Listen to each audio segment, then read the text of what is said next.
Hi friends, welcome to my channel. నేను మీ కవితని.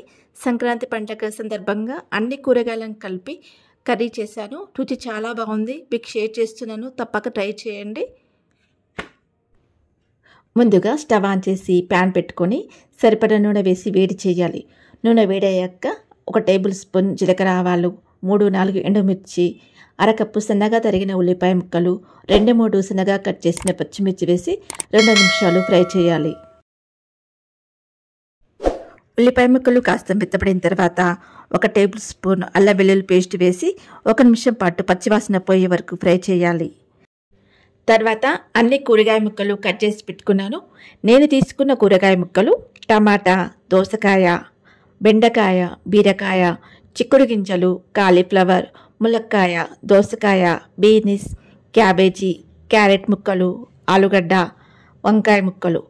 ఇప్పుడు వీటన్నింటిని వేసి వీటితో పాటు కొద్దిగా కరివేపాకు, 1 టీ స్పూన్ ఉప్పు వేసి బాగా కలుపుకొని మూత పెట్టి అడుగు పాడకుండా మధ్య మధ్యలో కలుపుతూ 10 నిమిషాలు మీడియం ఫ్లేమ్లో ఫ్రై చేయాలి.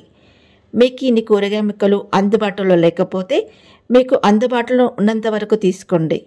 మీ దగ్గర మెంతికూర ఉంటే కొద్దిగా మెంతికూర కూడా వేసుకోవచ్చు.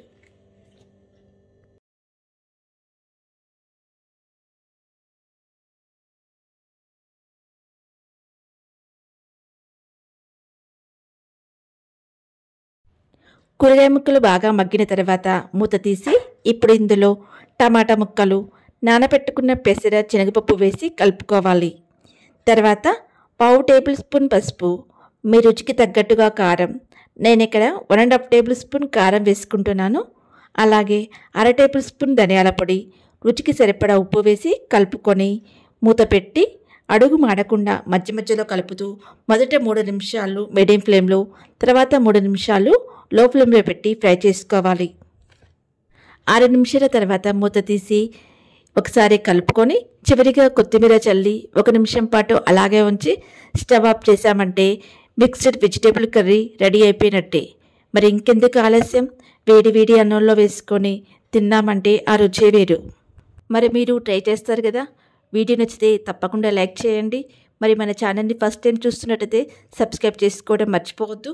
మరిన్ని వీడియోల కోసం పక్కన బెల్ ఐకాన్ని యాక్టివేట్ చేసుకోండి.